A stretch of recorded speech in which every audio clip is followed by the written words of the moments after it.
I might have missed it last night, and I don't have too much time tonight, but I figured I'd hop up here. We got to talk about the Super Bowl a little bit. This was a really interesting one this year, and regardless of which side of the fence you're on, I think we've all seen the impact that it made. There's just so much surrounding this, but not so much even beyond just this individual Super Bowl this year. It seems like the connections between the ancient Roman circus and the modern Super Bowl are becoming more apparent, and the public's becoming more conscious of it. I think it's really seeping out into the general knowledge of the public, and we're seeing that more and more every year. And that's kind of what I wanted to talk about. That's what I have been enjoying the most. I did see the one commercial on the Super Bowl this year. I think it did reference the Roman circus and the chariot races, I believe. So that was pretty cool to see. And obviously, the halftime show was a big cultural landmark, regardless of how you felt about it. I think that wasn't for the white people out there. Obviously, that was for a specific subset of the population, and I think it was powerful and effective. And even I'm not the biggest Kendrick fan, and anyone who knows me knows I've never been any type of Drake fan. So it was cool to see that. And I mean, Kendrick's cool, and I've always respected him. So I mean, I personally don't really listen to his music, but I appreciate the message. So it was cool to see that. It was really cool to see the impact he made. And I never really cared about Drake or his sing-songy stuff. And I gotta say, at least his performance, at least Kendrick's performance, wasn't over sexualized. It wasn't violent. It wasn't, it wasn't too bad, actually. I mean, at least he rapped. And it was cool to see him bring down one of the industry puppets in a way. So that was cool. But that does hint back to like the fact that we all see the striking similarities between the Roman Colosseum and the modern day Super Bowl. I think, like I said, I think it's becoming more apparent, and even symbolically, the Colosseum looking like a giant bowl, kinda. I think that's good reason to say it was the original Super Bowl. But the fascinating thing about it is that the same structures that we see that held the population together in ancient Rome at that time are pretty evident in the way that our modern civilization has manifested. I think we all see that. And let's not forget, although Rome was a great civilization for a very long time, there were a lot of key markers that led to its definitive downfall. So when they say history repeats itself, I don't think that's fair, because that leaves us looking for direct connections when really it's more accurate to say that history rhymes. So we need to look for similarities in more abstract ways, but these similarities are so direct. I think it's undeniable. The Roman Colosseum, built in the first century, able to hold more than 50,000 people. I could see the thrill of it. And I'm not into professional sports, but I could see the thrill of the modern day Super Bowl. I understand how you can be surrounded by all of that energy and the bright lights, and everyone's there, depending on what side you're on, you're all cheering. It's a collective unity. It's that tribal connection that we feel with our fellow man, or that tribal resistance, that tribal division that you feel against the other team. I understand it. I get it. And yes, it's fun and it's thrilling, but I do think that it's a somewhat primitive mentality. Now, I'm not going to lie. I put the game on because my son wanted to watch it. We didn't pay for it. Obviously, we streamed it for free on Tubi, but it it was cool, and I made a bunch of wings, and they were great, and we enjoyed it. I watched it from a distance while I was cooking. It's cool. Just like, and I can understand the thrill of it, just like I could understand the thrill of being an ancient Roman citizen and walking down these streets, these bustling streets towards the Colosseum, which at the time and still is a mega architectural marvel, a beautiful, gigantic piece of intricate artwork. It really was. I could understand that being, set yourself in the shoes of an ancient Roman, and you walk into this giant stadium, and they have these big elaborate cloths with retractable awnings and drainage systems, complex drainage systems and everything. It was an architectural marvel. I understand. And then they put on these giant elaborate shows. I get it. And I could see how people could be distracted by that. And the thrill of it it's encompassing, obviously. The other interesting thing is that the Romans, they were really into betting. Actually, they had to pass a law against placing bets. They weren't allowed to gamble. Gambling was actually outlawed in ancient Rome for a while, except of course for the leaders who could get away with it. They also they passed a law because I mean, the whole point here is that it's just like with modern day sports, and I don't want to be a hater, but it's like, maybe I should actually, before I get going, maybe I should double check and make sure my audio's okay. And maybe I could sign in somewhere. I could potentially see some messages. Yeah. Yeah. Yeah, no, that the halftime show was interesting, to say the least. And I did appreciate it. Definitely.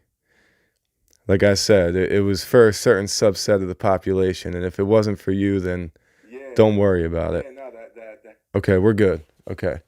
Audio's good. All good. All right. Maybe I should check on YouTube real quick.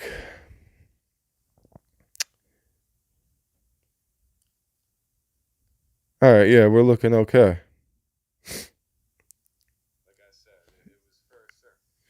Yeah, so that was cool. But the interesting thing, one of the main interesting points about it was how gambling was outlawed back in the day. And I've always thought this to myself, even these days, beyond the gambling and the amount of pain and stress that it causes people. And in the Shadows video, the Carl Jung Shadows video, I talked for almost an hour about my perspective on professional sports. So I'm not going to get too much into that tonight. But I do feel like a lot of money gets wasted. I've always felt that. And I don't care how many of them donate to charities and how many of them give out free stuff to people that are there. I think it's a net negative for the public, without a doubt. Of course, sports are important. That's why I love to keep my kids in sports. But I do think that as a population, putting that much energy and that much focus and that much money into sports is definitely degenerative on a massive scale. When you're talking about on big scales, I think it really does add up over time. So, and this is what happened in ancient Rome. It's interesting.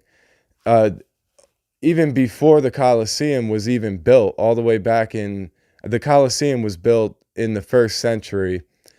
Before that, all the way back to like 180 BC, there was a law that was passed called Vilia Annalis, and it was a law to go against spending too much of the public funds, and it was also meant to just keep rulers in check with their fiscal responsibilities and things like that. The main point of it was to prevent demagoguery, or basically political monopoly. They didn't want any one ruler to be able to just dump all of his money into winning over the public, because no matter how good of a ruler you are, they didn't want, you can, if you don't have enough money to compete with the wicked ruler that might be richer than you, then it could obviously lead to devastating downfall. And this is actually what ended up happening. Even though that law was passed in 180 BC, and just like the ancient Romans, they passed the law against gambling, the richest portions of the population were still able to gamble. They could get away with it. Just like I think we see that pretty much in our modern day society, maybe not so much with the gambling, but with the overspending. They wanted to know that all of the money that the rulers were spending was going to be accounted for. And they didn't want them just spending it to win over the public unless they were going to actually, it was going to benefit the economy in some way. So there was laws passed just specifically to keep rulers from spending too much public funds on these types of events. But that didn't stop, obviously, the richest rulers. They still got away with it. Julius Caesar was one of the ones that was most well known for this. And even though there might have been some small portions of the population that would grumble and complain about it, and there might have been some other rulers that didn't appreciate it, they spoke out against it in small pockets, because Julius Caesar spent so much money on these major events, he was able to push his political agenda during these events, and it won over the population. And one of the most unifying things about the Colosseum was that whether you were rich or you were poor, you could attend the events. So they had all classes there. They had all types of people there where everyone could come together. And of course, they pushed it as a sense of unity. And even when they would put on certain acts and certain plays, and just to be clear here, like in the Colosseum, it wasn't just gladiator fights, but that's what it's well known for. We know that slaves or prisoners were put in there to fight as gladiators and fight to the death. And they also imported animals from all around: crocodiles, hippos, elephants, lions, tigers, and they would put the animals up against each other, or they would put them up against other gladiators. We're all pretty well aware of that, but they would also, that's where they hosted chariot races. They would sometimes just do public executions, but they would also replay battles, or they would put on big acts, big plays. And we know that the Romans were really adamant about their drama. So, and you know, when you say the Colosseum was the original Super Bowl, or when I say that, really it wasn't the original, because these things were going on long before the Colosseum was built, all the way back to Circus Maximus. And even that was inspired from the more ancient Greek events that they used to put on. So, but yeah, the Roman circus was a real thing. And you know, circus just comes from the same Latin root word circa, or circle, or cycle, because these things were built in round circles usually. But I think it also, that's why it's funny how it almost seems like we're coming full circle as a society, and almost leading us to the same inevitable outcome. Hopefully not, you know, but so what happened with Julius Caesar was that even though they had a law against spending too much money on these events, he still won over the public by just putting on these lavish games. But all of these events were paid for with public funds. So these were not resources going back into the economy. But of course, what they did to keep people quiet, they would hand out free food, free grain. I know Augustus was most popular for this, a little bit right after Julius Caesar. Augustus would put on these big events. He would spend way too much of the public funds, but he would hand out a bunch of free grain. And it kept the people happy, even though really he was spending their money in a way. It also, we know now, and that's why it's no secret anymore, although it's pretty well known. I don't know if most people realize how direct these correlations are. in ancient Rome, they would put on the biggest events in the Colosseum during times of turmoil or economic desperation, when the economy was hurting the most and when people started grumbling the most against their leader, whoever it was at the time. He would throw one of these big major events just to win over the public again. And it really just kept them disillusioned for so long. This is actually one of the main reasons for the downfall of the Republic. That's why the Roman Republic pretty much collapsed, because they were spending too much money and that money wasn't getting put back into the economy. Now, I know historians have a lot of intricate, detailed reasons, and the downfall of the Republic is much more complex than just that. But that was a major contributor. It's very well known that wasting all of these public funds was a major contributor to the downfall of the Roman Republic. This is when it turned into the Roman Empire, which eventually led to the collapse of Rome. So I think the connections are undeniable in that sense. I'm gonna check to see. I'm sorry, people. I haven't been looking at any comments or anything. Don't even know if I could see any comments.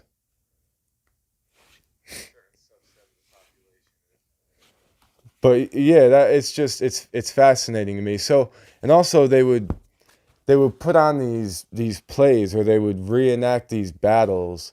Really interesting how sometimes they would take like a prisoner and they would use that prisoner as the villain in the play.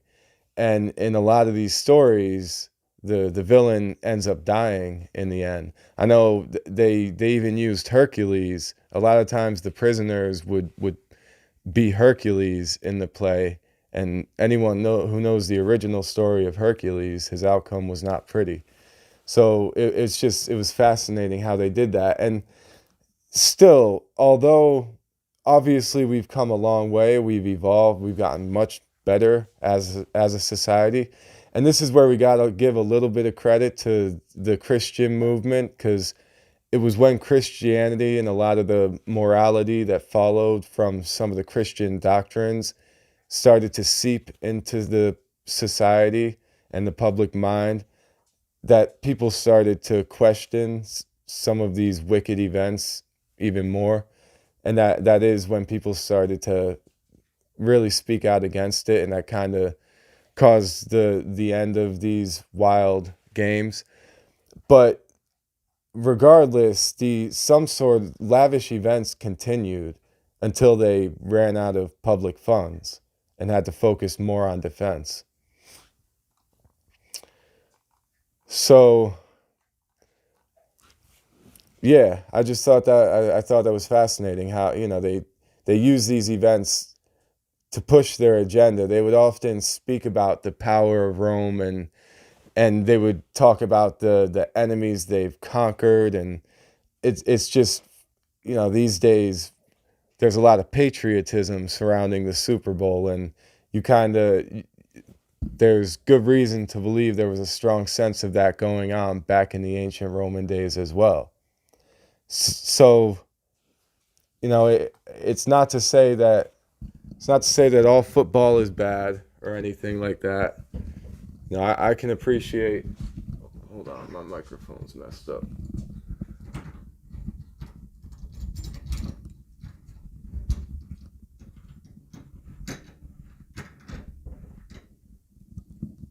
Sorry about that. Yeah, I can appreciate sports and the discipline and the structure that comes from it. But I think mentally, as a society, we put too much focus in some of the least important places.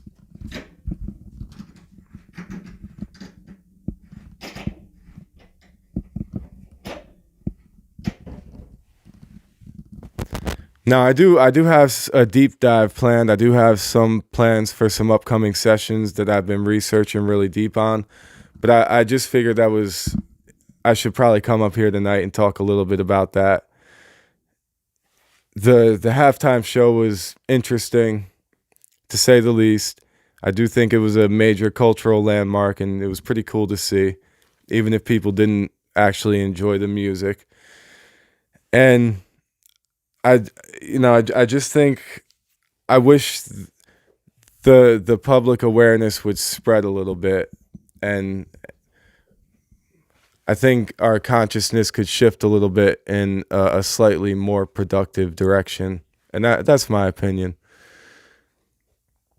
So yeah, I'm gonna probably call it a night on that. I just wanted to hop up here real quick and say how I felt about that. All of the similarities are really fascinating to me. So I appreciate all you people. I still got that Angels and Demons video I'm working on. Got a lot of great stuff coming out. Really excited to start releasing some of this stuff. And everyone who's been out there following so far, I appreciate you. And if you don't follow me on YouTube, definitely go subscribe and check out some of those playlists, because I've talked about the issue and ethics in some of these moral dilemmas we face on a public scale. I've covered that pretty deep in some of the past videos. So thank you guys. I appreciate all you beautiful souls very much. I'm going to call it a night. It's Monday. I got work tomorrow.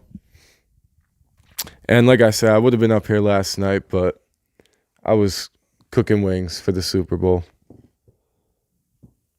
Peace and love, people.